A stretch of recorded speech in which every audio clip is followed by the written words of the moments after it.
I can't wait to get started. And obviously, we've been working hard, so you're just putting it all forward to the next game, the first game. But yeah, me personally, I'm nervous because I don't know what to expect.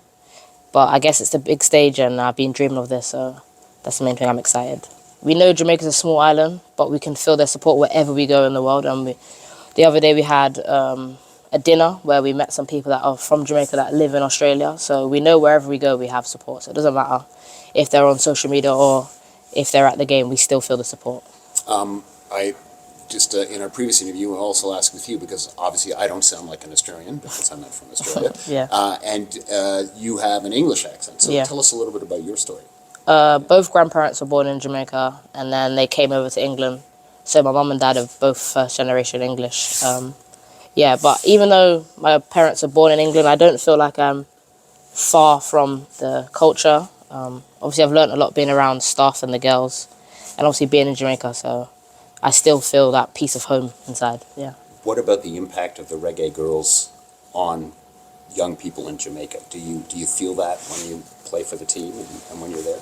Yeah, because the last cup we had in Jamaica, we had some of the younger girls come up and train with us, so we know the effect that we're having, and we're inspiring the younger generation to play, so yeah. This is your first World Cup campaign, what are you hoping for? Obviously you want to win it all, but aside from that? Just to put the best version of myself out there and showcase what I've been working so hard for. That's the main thing for me personally, and obviously for the team is to make it out the group. But obviously we've got to focus on the first game and get a result against France and then move on from there. What happens with you after the World Cup? Are you back at Crystal Palace, or are things in negotiation? That seems to be the common answer.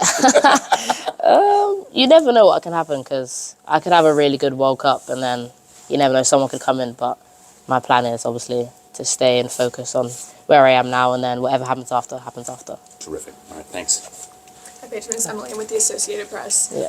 So first of all, the roster for this year is very different than the 2019 roster. I know this is your first time. So how have players like Bunny Shaw and all those returning players kind of helped lead the team into this tournament, given that it's very different from the last time? I just think showing their experience and obviously helping the girls that are younger or their first World Cup, just help them, get into the flow of what to expect, like media days or speaking to press or just like what we're meant to expect. I think that's the main thing, just preparing us before it actually happens. Yeah, I know you guys haven't had a lot of friendlies and games leading up to this tournament, but you guys got that win over Morocco just a couple days ago. Yeah. So how are you guys feeling going into the last week of training?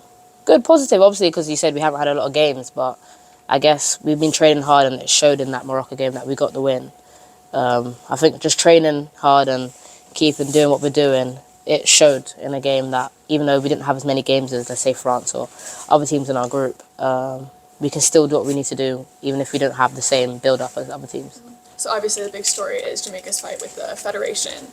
So over the past couple months, how has the team dynamic just kind of changed and altered heading into this, the second appearance for Jamaica at the World Cup? Like I said before, the team just got closer and closer because obviously we're fighting for something. So the team just had to come closer, and we're working as a team to make sure that whatever happened off the pitch doesn't affect what's happening on the pitch. So yeah, that's the main thing.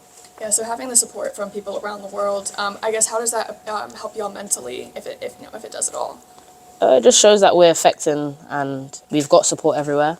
We're affecting people around the world, and they want to help make our World Cup journey as smooth as possible. So it's a good feeling.